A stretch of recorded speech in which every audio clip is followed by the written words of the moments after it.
¿Alguna vez se ha preguntado cómo ha sido la administración de la Ciudad de México a través de los siglos? ¿Cómo ha sido su desarrollo histórico en la capital del país? La respuesta está en el libro La historia política de la Ciudad de México, desde su fundación hasta el año 2000.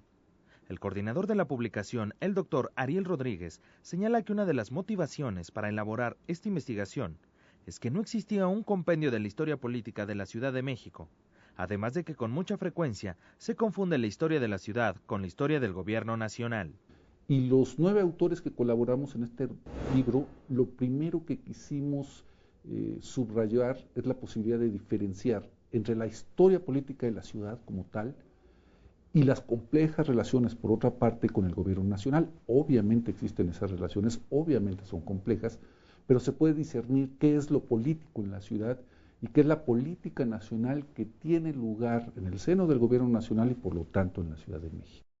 A lo largo de su historia, la Ciudad de México ha tenido diferentes momentos que han marcado el rumbo político. Sin duda, uno de los más importantes será la llegada de los españoles. Un quiebre obligado es la conquista. Hay un cambio radical en casi todo, ¿no? Es una tradición jurídico-institucional distinta a la que trae el conquistador español, que se superpone y se adapta con el tiempo a la existencia de una sociedad y también un marco de poder institucional del mundo indígena. Otro momento muy importante es 1812, cuando en España se promulga la Constitución de Cádiz, que obliga a que los ayuntamientos en las posesiones del Nuevo Mundo, en América, en la Ciudad de México en particular, se elijan a los regidores por prácticamente todos los hombres adultos de la comunidad.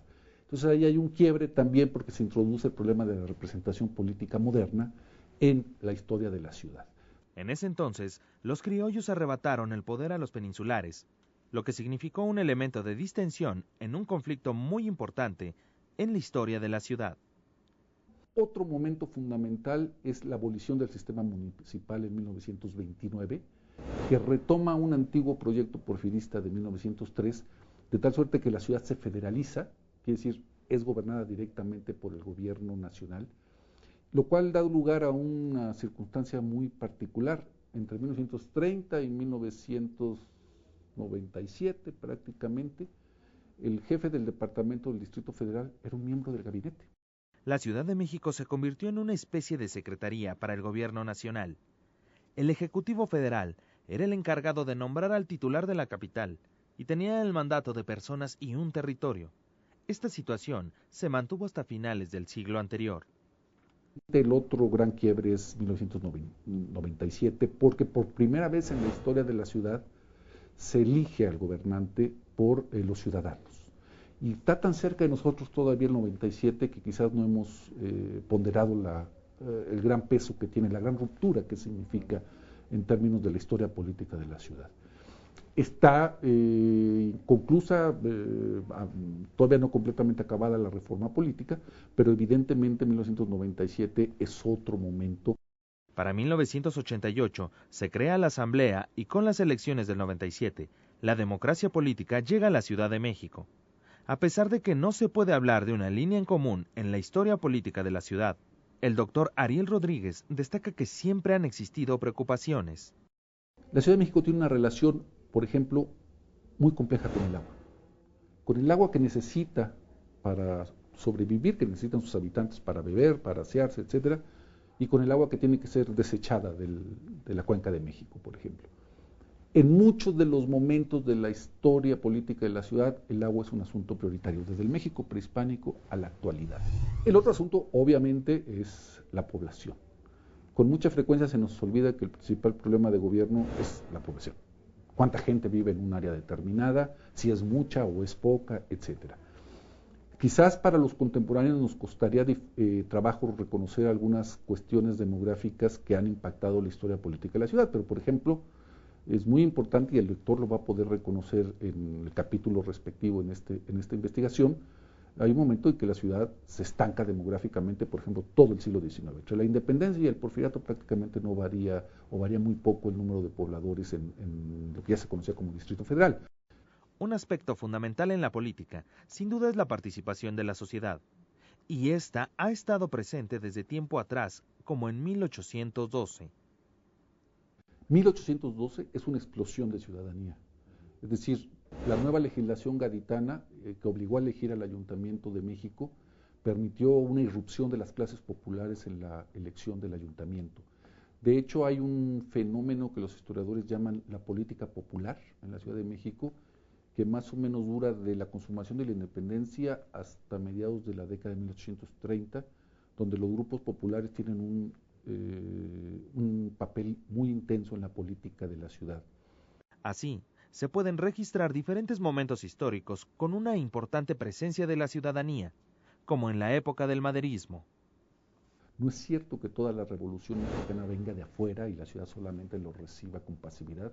Hay expresiones democratizadoras dentro de la Ciudad de México, desde los grandes motines de mayo en 1911 hasta los proyectos de reforma municipal o de milicia municipal en 1912. También se puede hablar de la irrupción de la demanda ciudadana y la participación en la política a fines del siglo XX.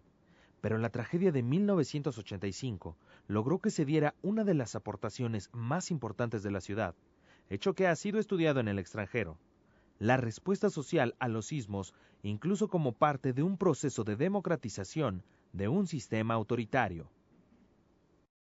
En el caso de los sismos de 85, es una relación, plantea muy claramente la relación entre una crisis política, económica y humanitaria relacionadas con el impacto del mismo sismo y la capacidad de grupos emergentes de racionalizar eso como una forma alternativa de hacer política.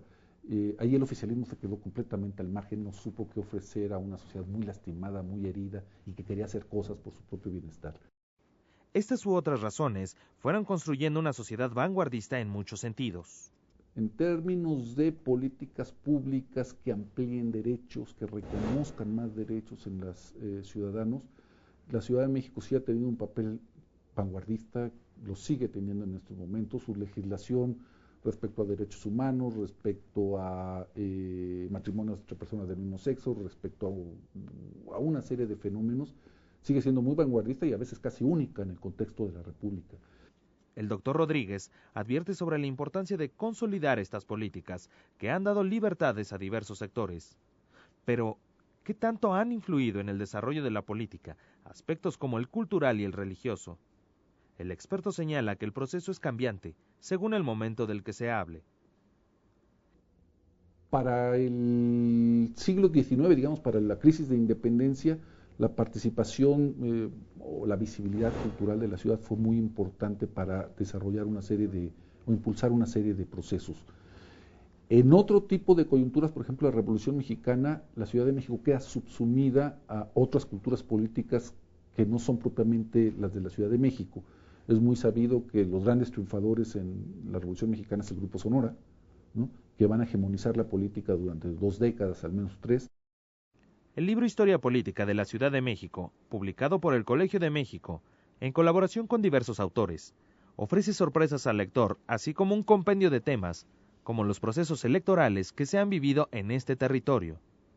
Ya dijimos que en 1812, para sorpresa de los peninsulares, los criollos americanos ganaron todos los cargos de elección popular en el ayuntamiento, lo cual llevó al gobierno virreinal a pasar una de las mayores preocupaciones de la guerra de independencia, porque no sabían hacia dónde caminaba la propia ciudad. Es decir, la ciudad estaba votando, vamos a decirlo así, por la oposición en momentos de una insurrección nacional. Pero también se dieron grandes cambios en las votaciones durante el siglo XX.